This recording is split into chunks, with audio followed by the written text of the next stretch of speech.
Di dalam sebuah hadis yang diriwayatkan oleh Al-Baihaqi dari sahabat Jabir bin Abdullah radhiyallahu anhu warda, Rasulullah sallallahu alaihi wasallam bersabda, "Anta wa maluka li abika." Engkau dan hartamu adalah milik ayahmu. Hadis ini ya ibadallah, terdapat kisah di belakangnya, yang mana telah datang seorang pemuda kepada Rasulullah sallallahu alaihi wasallam. Kemudian dia berkata kepada Rasulullah, "Ya Rasulullah, inna abi akhadha mali." Wahai Rasulullah, sesungguhnya ayahku telah mengambil hartaku. Maka Rasulullah sallallahu alaihi wasallam ingin bertabayyun. Sallallahu alaihi wasallam mengatakan, "Idhhab fa'tini bi abika." Pergilah, datangkanlah ayahmu ke hadapanku. Ketika pemuda itu pergi memanggil ayahnya, turunlah malaikat Jibril. Kemudian mengatakan kepada Nabi sallallahu alaihi wasallam, "Innallaha yuqri'ukas salam." Sesungguhnya Allah Subhanahu wa taala mengucapkan salam kepadamu. Kemudian mengatakan, "Idza ja'aka syekh fasalhu an syai'in qalahu fi nafsihi ma sami'athu udhuna." Jika datang ayah dari pemuda tersebut, maka tanyakanlah kepadanya tentang sesuatu yang telah diucapkan di dalam hatinya namun tidak pernah terdengar oleh kedua telinganya. Maka ketika pemuda tersebut datang bersama ayahnya, Rasulullah sallallahu alaihi wasallam pun menanyakan hal tersebut. Apa yang telah dia ucapkan dalam hatinya, namun tidak pernah terucap oleh lisannya, sehingga kedua telinganya pun tidak pernah mendengar hal itu. Maka ayah dari pemuda tersebut pun merasa kaget. Bagaimana Rasulullah bisa mengetahui apa yang ada di dalam hatinya? Kemudian Rasulullah sallallahu alaihi wasallam pun berkata, "Qul wa ana asma." Katakan apa yang ada di dalam hatimu dan aku akan mendengarkannya. Maka ayah dari pemuda tersebut pun di hadapan Rasulullah dan di hadapan putranya menyuarakan isi hatinya dengan bait-bait puisi. Dia mengatakan, "Ghadawtuka mauludan wa muntuka yafi'an, tu'allu bima ujni 'alaika wa tanhalu.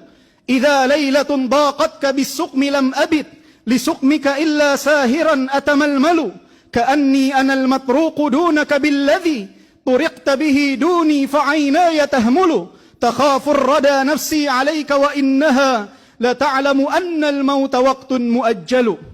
Ketika engkau dilahirkan, akulah yang mengurusmu dan akulah yang membesarkanmu sehingga engkau berusia remaja. Kemudian segala jerih payahku telah engkau rasakan dan engkau nikmati.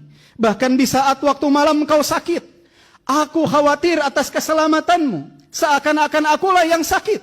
Aku tidak dapat tidur, berlinang kedua air mataku. Aku membayangkan, khawatir ajal menjemputmu. Padahal jiwa ini tahu bahwa ajal tidak mungkin datang kecuali jika tiba waktunya.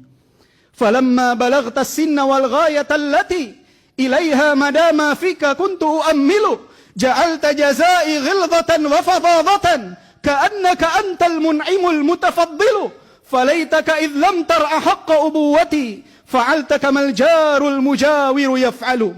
Dan sekarang ketika engkau telah beranjak dewasa, telah menggapai apa yang telah engkau cita-citakan dan apa yang aku harapkan, engkau balas seluruh kebaikanku dengan ucapan kasarmu dan sifat kerasmu, seakan-akan engkau telah memberikan kenikmatan dan keutamaan kepadaku. Andai saja engkau tidak dapat memperlakukanku, memberikan hakku sebagai seorang ayah, maka perlakukanlah aku sebagaimana seorang tetangga memperlakukan tetangganya.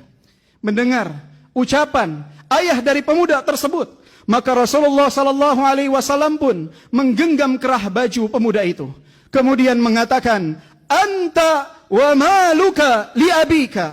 Engkau dan hartamu adalah milik ayahmu. Ayah ya ibadallah, yang begitu istimewa tersebut sering sekali dizalimi oleh anak-anaknya. Berapa banyak anak yang tidak memiliki adab kepada ayahnya. Berapa banyak anak yang selalu meninggikan suara di hadapan ayahnya. Berapa banyak anak yang selalu mengacuhkan ayahnya.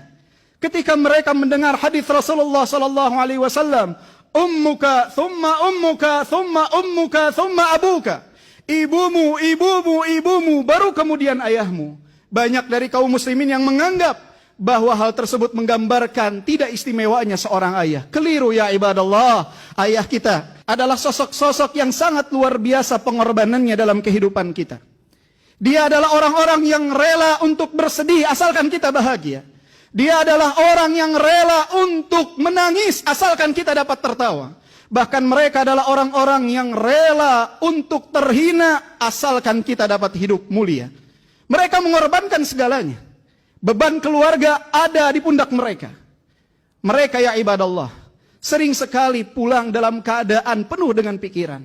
Tapi ketika berada di hadapan rumah, mereka tinggalkan pikiran-pikiran mereka, beban kehidupan mereka, kemudian berjumpa dengan kita dengan senyuman. Mereka sosok-sosok yang sangat luar biasa. Mereka adalah orang yang sangat bahagia dengan kebahagiaan kita. Bahkan lebih bahagia dari apa yang kita rasakan. Mereka adalah sosok yang sangat bersedih dengan duka kita. Bahkan lebih sedih dari apa yang kita rasakan. Mereka adalah sosok yang sangat kecewa dengan kegagalan kita. Bahkan lebih kecewa dari apa yang kita rasakan. Mereka ya ibadallah adalah orang yang sangat luar biasa. Gunung besar yang ada di rumah kita yang menjaga kita dan keluarga kita dari mara bahaya. Maka siapa di antara antum yang Allah subhanahu wa ta'ala masih berikan nikmat ayah yang hidup di tengah-tengah antum, muliakanlah mereka ya ibadallah. Pijitlah kakinya dengan pijitan yang halus, karena kaki tersebut telah lelah melangkah di dunia ini untuk memenuhi kebutuhan antum. Ciumlah tangannya mulai berkeriput, karena tangan tersebut ya ibadallah telah lelah dalam mencari nafkah untuk antum. Ciumlah keningnya ya ibadallah, karena dia selalu memikirkan tentang antum. Semenjak antum berada di dalam perut ibu-ibu antum, sampai antum lahir, sampai antum tumbuh dewasa, berkeluarga, memiliki anak, bagi mereka antum adalah anak-anak kecil yang harus selalu mereka fikirkan. Peluklah tubuhnya ya ibadallah. Jangan kita menyiksa mereka dengan kerinduan. Jangan kita siksa mereka dengan sikap acuh kita. Mereka sayang kepada antum, tetapi mereka sulit untuk mengungkapkannya. Mereka sulit untuk mengatakannya. Muliakanlah mereka. Siapa yang ada di tempat ini, yang saat ini telah menjadi ayah, mengetahui bagaimana kecintaan seorang ayah kepada anaknya. Seperti itulah ayah-ayah antum mencintai antum.